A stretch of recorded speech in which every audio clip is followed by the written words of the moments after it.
स्वामी जी, जो आपने तर्क पेश किए वो सब सोचनीय विचारणीय है।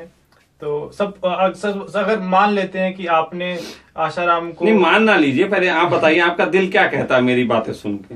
हाँ, आपको थोड़ा सोचना और आपको दिया जाना चाहिए आपके लिए। मुझे लगता है कि संविधान को आपने जो बोला है वो वापस देखें, समझें और इसके बारे में खोज करें। जो भी आपने बताया, जो लॉ के हिसाब से हिंदू, वो सब देखें, सो दैट एक प्रूफ मिल जाएगा कॉन्स्टिट्यूशन को, फिर चेंज करने में भी आसानी रहेगी और जो बेकसूर हैं वो बच भी जाएंगे। और जो अपने आप को विक्टिम मान रहे, जैसे वो लड़की अपने आप को विक्टिम मान रही है, उसको भी समझ में आएगा कि एक्चुअली इसमें कुछ गलत था नहीं, मैंने समझ लिया। तो आई थिंक ये बहुत गहरी बात है और कॉन्स्टिट्यूशन को नहीं, बिल्कुल गहरी बात है। क्योंकि कई बार क्या होता है, एक आदमी सपोज दैट कार से आ रहा है, उसको किसी तरीके की टेंशन है, घर में टेंशन है, उसके ऑफिस की जॉब वॉब की टेंशन है, अचानक उससे एक एक्सीडेंट हो जाता है। तो अब ये कार जो चलाने वाला भी जिम्मेदार नहीं है और जो एक्सीडेंट जिसका हुआ वो भी जिम्मेदार नहीं है, लेकिन हमें गुनाहगार केवल कार वाला दिखता है। Exactly. अभी अभी अभी संविधान में और हमारे कानून में एक बुराई ये है कि कहीं ना कहीं ये भले ही कितना जस्टिस की बात करता हो, लेकिन कहीं ना कहीं ये कमजोर के पक्ष में ज्यादा बैठा दिखाई देता है। Very true. और कई बार ऐसा हो सकता है कि कमजोर आदमी की भी गलती हो सकती है। जैसे हमने स्त्रियों को बहुत सारे संविधान में अधिकार दे रखे, हम स्त्रियों को दीनहीन मानते हैं। एक तरफ तो हम कहते हैं स्त्री हमारी बहुत दुर्गा है, ये है, काली है, और दूसरी तरफ हम स्त्री को दीनहीन, कमजोर ये मानते हैं। तो अगर हम किसी को दीनहीन मानते हैं और दीनहीन मानने पे उसे हम ज्यादा अधिकार दे देते हैं, तो इसका मतलब उसकी दीनता दूर नहीं की हमने उसकी दीनता को एक लॉलीपॉप दे दिया। Exactly. इसलिए जरूरत इस बात की है कि अधिकारों को इस ढंग से रखा जाना चाहिए। देखिए, मेरी बात चिंतन का विषय है। बिल्कुल है, ये जो आपने तर्क दिए। हाँ, तो ये चीज है। आप बोलो क्या कहने जा रहे थे। हाँ, मैं अब ये आपसे आखिर में ये पूछना चाहता हूँ कि सपोज आपने आशाराम बापू को बलि करा लिया, बाइज्जत बलि नहीं यार, बलि हमारे क्लाइंट को तो बलि बाइज्जत आपने बलि करा लिया और ऐसा आपका मानना है कि आप हर चीज में से धर्म खोज लेते हो, तो क्या इसमें आपने कौन सा धार्मिक कृत्य कर दिया कि आपने एक ऐसे इंसान को बलि करा दिया जिसको आप स्वयं नहीं समझते कि वह भी आध्यात्मिक ऊंचाइयों को हासिल कर चुका है, आप उसी को बलि कराने की बात कर रहे हैं? तो ये तो आप खुद से ही मतलब विरोधाभासी बात कर रहे हैं। तो इस पे आप क्या कहना चाहेंगे? धर्म सदा विरोधाभासी ही होता है। थोड़ा सा सुन लो, हमारे कानून में भी एक चीज का उल्लेख है कि सैकड़ों गुनाहगार भले ही छूट जाएं, लेकिन एक बेगुनाह को फांसी नहीं होनी चाहिए। ये हमारा कानून बोलता है। क्यों बोलता है? वो ये बोलता है कि एक बेगुनाह को अगर फांसी हो गई तो, क्योंकि बेगुनाह जो थे उनकी कॉन्शियस कहीं ना कहीं ऊंची जा रही। भारत देश के अंदर हमने मनुष्यों की हत्या को सबसे बड़ा अपराध इसलिए माना क्योंकि मनुष्य की चेतना उस स्तर पे है जहां पे वो ऊंचाई को पा सकती है, मोक्ष को जा सकती है, या जहां पे वो इस ऊंचाई को पा सकती है कि जगत का कल्याण कर सकती है। तो ऐसी स्थिति में हमने मनुष्य की हत्या को पाप माना। ये बात अलग है, जानवरों की भी हत्या पाप और सब होने लगी है, 2 दिनों बाद मच्छरों की भी हो जाएगी, फिर वो दही के अंदर जो होते हैं उनकी भी हत्या पाप हो जाएगी, फिर वो तो आगे की बहुत सी बातें हैं। लेकिन मैं ये कहना चाहता हूं कि हमने हमेशा मनुष्य की हत्या को पाप माना, तो हमने नोटिस किया कि उसकी ऊंचाई पे जा सकती थी। हम गुनहगार की आत्मा को ऊंचाई पे जाने वाला नहीं मानते, हम बेगुनाह जो होता है उसकी आत्मा को इस योग्य मानते हैं कि वो ऊंचाई पे जा रही होती है। क्योंकि बेगुनाह व्यक्ति जिसने कुछ किया नहीं, इसका मतलब है वो अपनी आत्मा को ऊंचाई पे लेके जा रहा था। तो मैं यहां पे कहना चाहता हूं कि चलो मान लेते हैं आशाराम गुनहगार हैं, इनको चढ़ाया जाना चाहिए फांसी पे, लेकिन इनके जो चाहने वाले शिष्य हैं हजारों लाखों जो कि मासूम हैं, उनका क्या कसूर था जो अब अपने पड़ोसियों से निगाह नहीं मिला पा रहे, जो अब ये सौगंध खा के बैठ गए हैं कि अब किसी को गुरु मानने का मन नहीं करता।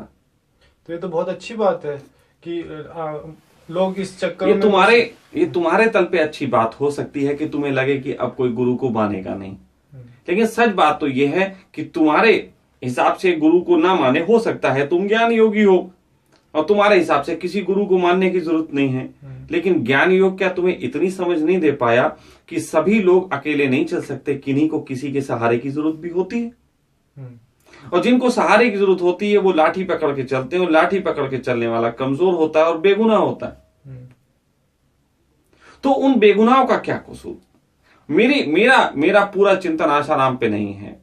मेरा सबसे बड़ा चिंतन, आध्यात्मिक चिंतन उन लोगों पे है जो लोग उसको प्रेम करते थे और उनकी आत्माएं मर गईं।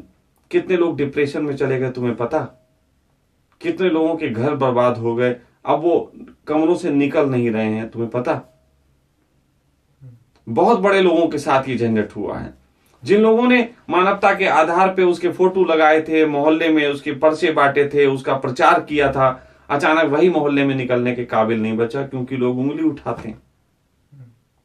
और दूसरी बात, ये नुकसान आशाराम को नहीं है। देखो, समझो बात को, जो पूज रहा है उसकी श्रद्धा को नुकसान है और ऐसी संख्या ज्यादा है। तो यहां तो मैं ये कह रहा हूं कि एक गुनहगार को हम बचा के लाखों बेगुनाह को सपोर्ट कर रहे हैं। हम तो कानून की उस परिभाषा से भी आगे निकल गए कि हजारों बेगुनाह और हजारों गुनहगार भले ही छोड़ जाएं, एक बेगुनाह को फांसी नहीं होनी चाहिए। तो मैं यहां कह रहा हूं यार, एक गुनहगार छोड़ के तुम हजारों बेगुनाह को बचा सकते हो। इस हिसाब से तो जो आप तर्क दे रहे हैं, इस हिसाब से तो अगर सपोज देखो, मर तो वो तब भी जाएगा। कृष्ण से जब किसी ने कहा था कि ये जो आज युद्ध कर रहे हैं और हजारों लोग मर रहे हैं, इनका क्या? तो कृष्ण ने कहा था कि ऐसे ऐसे ये हजारों लोग जो मर रहे हैं आज नहीं कल मर ही जाएंगे। ये तो आज भी मर गए होते अगर उस समय वो युद्ध। तो बात धर्म युद्ध की थी। धर्म युद्ध के लिए वो चल जाएगा। वो युद्ध द्रौपदी के लिए नहीं लड़ा गया था। दिख रहा हो तुम्हें द्रौपदी के लिए लड़ा गया, द्रौपदी के लिए नहीं लड़ा गया था। वो धर्म युद्ध था, समाज में एक संदेश के लिए लड़ा गया था। लेकिन एक संदेश के लिए 1 अरब 20 करोड़ लोगों की हत्या। इस देश ने इतना बड़ा क्रांति देखी है। आशाराम जैसे व्यक्ति को छोड़ देने बाद एक बात विश्वास करना कि आशाराम को छोड़ देने से 2 चिंतन समाज में बड़े खतरनाक ढंग के होंगे, जो खतरनाक लगते हैं लेकिन बहुत जस्टिस हैं। पहली बात तो लोगों को जिनकी श्रद्धा है, उनकी श्रद्धा के संबंध में एक आदमी ने इतनी ऐसी बात कही जैसी मैं जो कह रहा हूं, इस बात की भी मिसाल लिखी जाएगी कि श्रद्धा को इस स्तर का सम्मान भी दिया जाना चाहिए। हम श्रद्धा को बहुत ऊंची तल पे ले जा रहे हैं, नहीं तो आज तक ज्ञान के तल पे ही सबको ऊंचा खड़ा कर दिया गया। और श्रद्धा अगर ऊंची जाती है तो भावनाएं भी ऊंची जाएंगी। फिर दूसरी बात यह है, हमें सेक्स पे भी अपनी चिंतन बदलने पड़ेंगे। आज हिंदुस्तान की जेलों में कम से कम 10,000 से ज्यादा लड़के वो बंद हैं जिन्होंने करी तो लव मैरिज थी लेकिन रेप केस में अंदर हैं, क्योंकि उस लड़की को पीट पाट के पकड़ के पुलिस ने ये लिखवा लिया था कि ये लड़का तुम्हें जबरदस्ती भगा ले गया था, और बाद में उसके ऊपर रेप केस का आरोप लगा। तो चिंतन के विषय भी बहुत सारे हैं। अभी चिंतन का विषय यह है कि कैसे सिद्ध करेगा बालिग और नाबालिग। अभी चिंतन का विषय यह भी है कि एक आदमी को 18 साल की उम्र में जो है वोट डालने का अधिकार मिल जाता है, लेकिन 18 साल के लड़के को अपनी लड़की चुनने का अधिकार नहीं, उसे 21 साल की उम्र चाहिए। ये कैसा समाज है? तो मैं कहता हूं समाज में पुनर्स्थापना होनी चाहिए। धर्म की ही पुनर्स्थापना नहीं होनी चाहिए। धार्मिक तल पे ही लोगों को ये नहीं समझना चाहिए कि हम किस प्रकार के गुरुओं को चुने। गुरुओं के चुनने पे भी चिंतन करो, लेकिन साथ साथ हमें कानून के चिंतन पे भी काम देना चाहिए। कानून का भी बहुत सारे चिंतन हैं। जैसे बहुत सारे चिंतनों में हम एक चिंतन ये भी खड़ा कर देते हैं कि एक ये कहा जाता है कि पिता की संपत्ति में पुत्री का अधिकार है।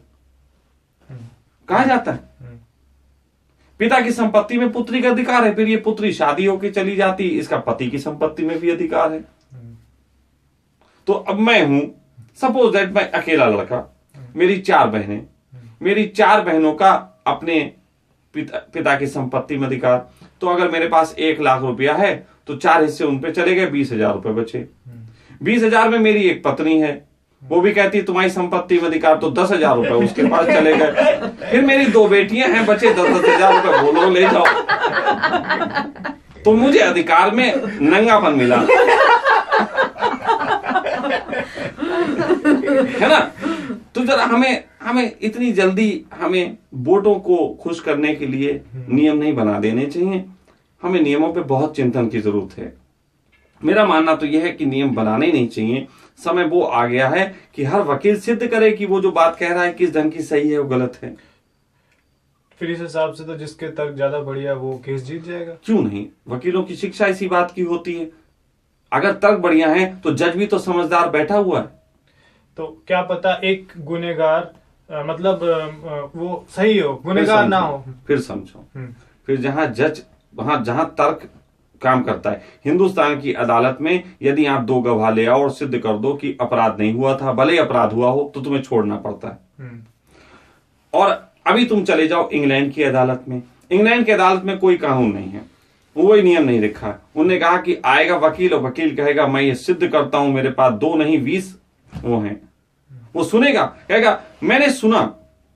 जज कहेगा, जज समझदार, जज भी तो समझदार है, आखिर ट्रेनिंग जज की बड़ी है कि नहीं है। तो जज कहता है मैंने सुना कि आपने जो है ये साक्ष्य पेश किए और मैं कोई भी तर्क आपके तर्क के खिलाफ नहीं दे रहा हूं, लेकिन मैं अपनी दृष्टि से, अपने विवेक से ये पाता हूं कि इस आदमी ने गुनाह किया, इसको फांसी पे लटकाओ। वहां ऐसे निर्णय होते हैं। आपको समझे कि ऐसा नहीं लगता कि इसका मिसयूज नहीं होगा? आप समझो मेरी बात को। अब यार बात ना समझो, क्योंकि फिर तो ऐसा करो कि जज को भी हटा दो और वकील को भी हटा दो, जिसके साथ अपराध हुआ वो आपस में निपट ले डंडा लेके। क्योंकि कहीं ना देखो, आपको जो जज, मेरी बात सुनो, ठीक है, थोड़ी समझदारी की कोशिश करो। ठीक है। हमने जब भी ऐसे लोग बनाए जिनको हमने जज की पदवी दी, तो हमने उन्हें भगवान माना।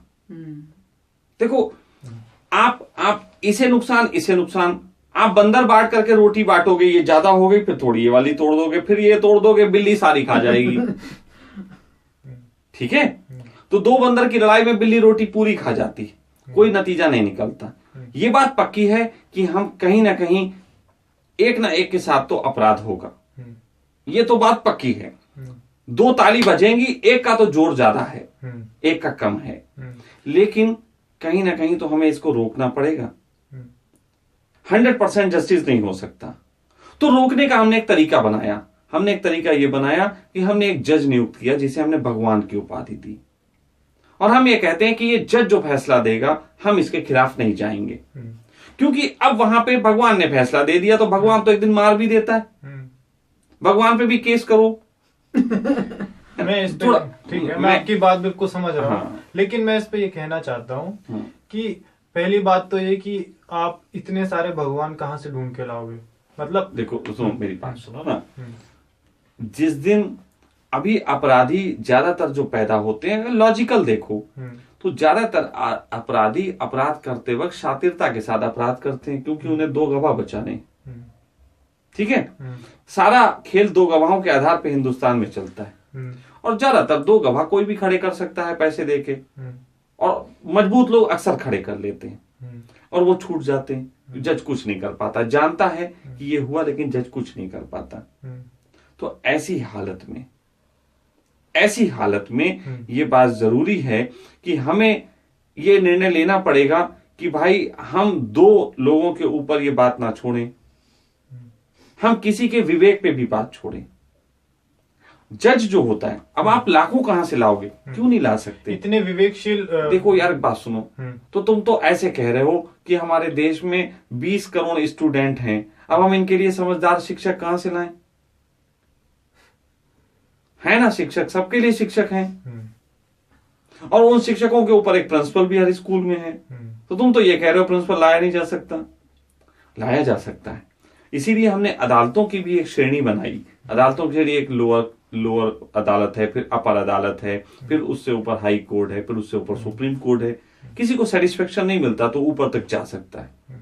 सुप्रीम कोर्ट में बहुत सलीकेदार बैठे होते हैं और वो वहां बुद्धि विवेक से ही फैसला कर देते हैं। कई बार नीचे अदालत में फांसी हो जाती है, ऊपर की अदालत में छोड़ दी जाती है। कई बार ये होता है। तो मैं तो अभी जुडिशरी के आधार पे, लेकिन मैं अपने धार्मिक कॉज बता रहा हूं मेरे धार्मिक कॉज पूछे ना, फिर हम लोग लौट फिर के कानून पे चले गए। ठीक है। असली बात मेरा धार्मिक कॉज ये है कि इस दुनिया में जब तक विपक्ष अच्छा रहेगा, जब तक तर्क विपक्ष के तल पे भी अच्छे रहेंगे, तब तक जो है कम से कम दोनों को चिंतन का मौका मिलेगा। महाभारत की एक घटना याद आती है बहुत अच्छी, बर्बरीन का किस्सा याद आ जाता है। ठीक है, महाभारत में एक था बर्बरीन, वो भीम का पोता था, लेकिन बहुत शक्तिशाली था और उसके पास बहुत अस्त्र थे। तो वो इतने शक्तिशाली अस्त्र थे कि जिसके पक्ष में बैठेगा उसी को वो हरा दे, मतलब जिता देगा। लेकिन उसे ये डर था कि इतनी बड़ी शिक्षा के बाद ये ऐसा हो सकता है, तो कहीं उसे एक ऐसा वचन दे दिया गया, या उसने एक ऐसा वचन दे दिया था कि हम जो हैं हमेशा कमजोर के पक्ष में बैठेंगे, तर्क हमेशा कमजोर के पक्ष में बैठेगा। तो उसने ऐसा किया। अब वो कमजोर के पक्ष में बैठेगा का अर्थ ये था कि पहले वो पांडवों की तरफ से लड़ेगा, फिर पांडव की तरफ से एक समय ऐसा आएगा कि पांडव का पलड़ा भारी हो जाएगा, उनका हल्का हो जाएगा, तब वो उनकी तरफ से लड़ेगा और पांडवों के कुछ लोगों को मारेगा। फिर पांडवों के कुछ लोगों का पल्ला जब हल्का हो जाएगा, फिर इधर आके बैठेगा, फिर उधर मारेगा। बाद में सब बंदर बाट रोटी जो है वाली बात आ जाएगी। लेकिन बर्बरीन का जब ये किस्सा आया कि वो दोनों तरफ बैठ सकता है, ठीक है, तो अंत में दोनों में खलबली मच गई। ये बात अलग की है कि हमने अंत में यह किया कि बर्बरीन को हटा दिया और महाभारत हुई। लेकिन अगर नोटिस करो, बर्बरीन को ना हटाया जाता तो एक ऐसी भी परिस्थिति बन रही थी जिस समय महाभारत ही कैंसिल हो रही थी, कि महाभारत ही कैंसिल कर देते हैं भाई। हाँ, सही बात है। आप समझो बात को। तो बर्बरीन की हत्या करके चालाकी से हटाए जाने की बजाय अगर महाभारत ही कैंसिल हो जाती तो ज्यादा लाभ होता कि नहीं होता? तो आप इस मैं ये कहना चाहता हूं, मैं बर्बरीन हूं। ठीक है, आप मैं बर्बरीन हूं। मैं हमेशा उस पक्ष में तर्क रखने के लिए राजी हूं जिस पक्ष को कमजोर पाया जाता है। ठीक है, आप है ना, और कमजोर की तरफ इसलिए बैठ रहा हूं ताकि ताकतवर में बैलेंसिंग हो सके। तो या तो धर्म के आधार पे दोनों लोगों को गलत मानना छोड़ो, युद्ध कैंसिल करो, और अगर युद्ध होगा तो मैं सदैव और सदैव कमजोर के पक्ष में बैठूंगा। अभी आशाराम बापू कमजोर है, मैं इसके पक्ष में बैठूंगा। अगर आशाराम बापू बाहर छूट के आ जाता है और फिर से अपनी नौटंकी करती है तो उसके खिलाफ भी केस एक करना, मैं उसमें भी वकील बनूंगा, उसको अंदर करवाने का काम करूंगा। फिर वो कमजोर हो जाएगा, उसको फिर बाहर लाने का काम। समझो मेरी बात। डेवलपमेंट इसी बात में है, कमजोर के पक्ष में बैठना। और मेरा धार्मिक चिंतन कहता है नेचर में जितना डेवलपमेंट दिखाई देता है ये कमजोर के पक्ष में बैठने के कारण ही हुआ है। पहले एक पानी होता था, फिर वो पानी जो था वो खराब हो जाता था, इसलिए खराब के पक्ष में एक आदमी बैठा और उसने एक पॉट बनाया। उसने कहा इस पॉट में रख दो। अब इतने बड़े पॉट में पिया नहीं जा सकता था, कमजोर आदमी था, उठा नहीं पाता था, तो उसने कहा एक छोटा गिलास बना दो।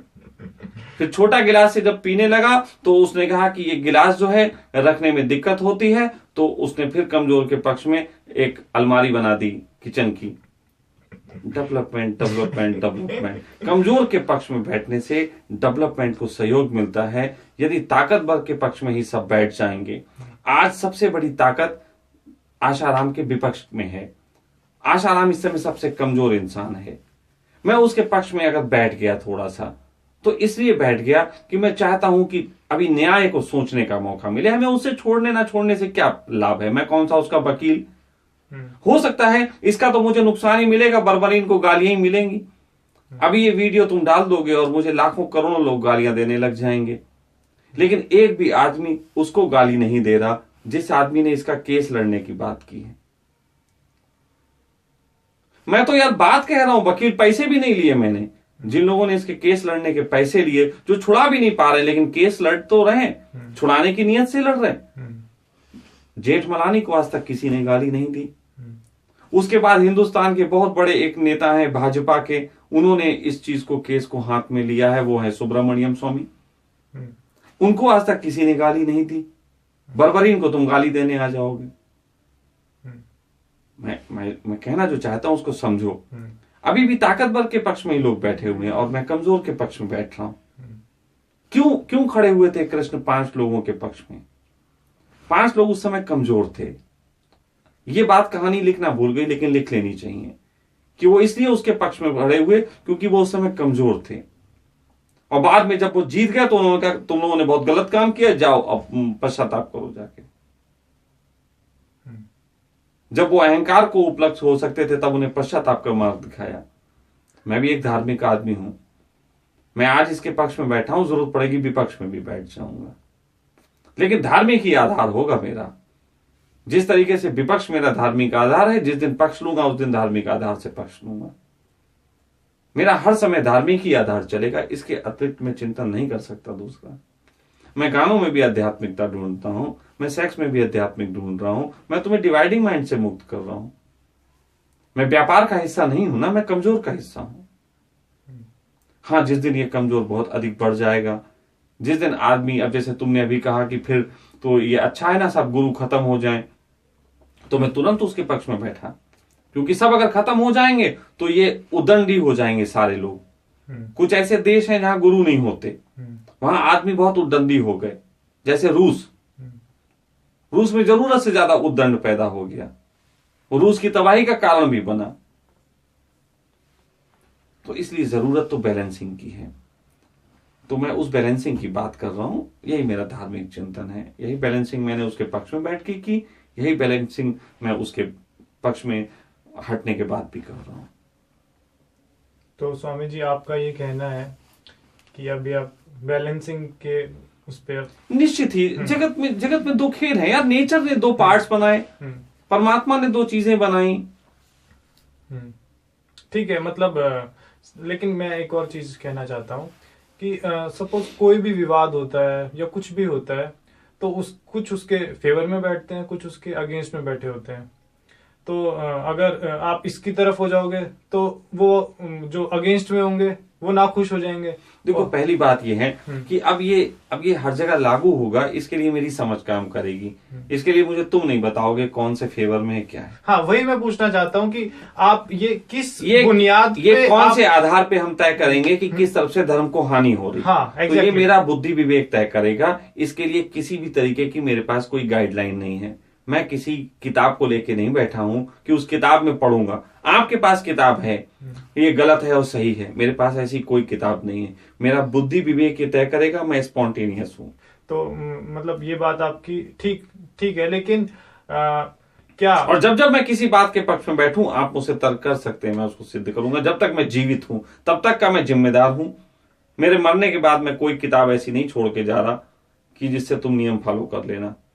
मैं, हो सकता है कुछ समझदार लोग खड़े कर जाऊं, वो अपने तरीके से निर्णय लेंगे, लेकिन वो समझदार लेंगे और जिम्मेदारी भी उनकी होगी। वो मेरे कंधे पर रख के बंदूक नहीं चलाएंगे। नहीं, मैं स्वामी जी एक बात कहना चाहता हूँ कि इस हिसाब से तो जो भी जिसके अंदर जितनी तर्क की क्षमता होगी वो तो मतलब दुनिया को अपने हिसाब से मतलब दिशा देने लग जाएगा। मुझे नहीं लगता कि तर्क की क्षमता कभी भी विवेकशील व्यक्ति से ज्यादा किसी में हो सकती। जो तर्क आत्मा से नहीं आएगा वो सदैव नपुंसक होगा। मेरा तर्क आत्मा से आया है, इसीलिए मैं बेखौफ किसी के पक्ष में बैठ सकता हूं। बेखौफ मैं हर बात में धार्मिकता सिद्ध कर सकता हूं, बेखौफ। ये मेरा चिंतन कहीं से आया नहीं है। लेकिन जैसे ये मेरी सुनो ना, मेरी देखो, एक झूला होता है ना, बचपन स्कूल में झूलते थे, इधर झुक जाता इधर झुक जाता, ऐसे वाला झूला होता था ना। उस झूले में जिसका वजन ज्यादा होता था वो बैठ जाता था, लेकिन वो वजन ज्यादा बैठने के लिए नहीं बनाया गया था। वो झूला था कि कैसे आप बैलेंस कर सको चीजों को। उसी तरीके से मैं बात कर रहा हूं। मैं ये कह रहा हूं कि मैं इतना वजन नहीं बढ़ा रहा हूं कि किस तरफ बैठ जाऊं। मैं कह रहा हूं बैलेंस बरकरार रख रहा हूं। मैं अपने खिलाफ भी कई बार बोल जाता हूं, कई बार अपनी चीजों के खिलाफ भी बोल जाता हूं। जब मुझे लगता है इससे गड़बड़ होने वाली, इसको तोड़ो। जब मैंने देखा कि मैं ये जो शिविर कर रहा हूं उससे नुकसान होने वाले, मैं छोड़ दिए। उससे मुझे फायदा होता था, मैंने छोड़ दिए। मैं कई बार चीजें लास्ट मोमेंट पे बदल देता हूं। मुझे लगता है कि इसके परिणाम वैसे नहीं आएंगे। विवेकशीलता का मतलब थोड़ा सा समझ लो। विवेकशीलता जो होती है वो ऐसी होती है जैसे कार का ड्राइवर। कार के ड्राइवर को अगर आप मैप देंगे कि इस रास्ते पे जाना, तो मैप तो आपके अधिकार में है, लेकिन कार के ड्राइवर को अपनी हैंडल अपने हाथ में रखना पड़ेगा कि कब सामने वाली गाड़ी आ गई वो बचा दें, क्योंकि वो मैप में नहीं लिखा होता है। स्पॉन्टेनियस होना विवेकशील होना है।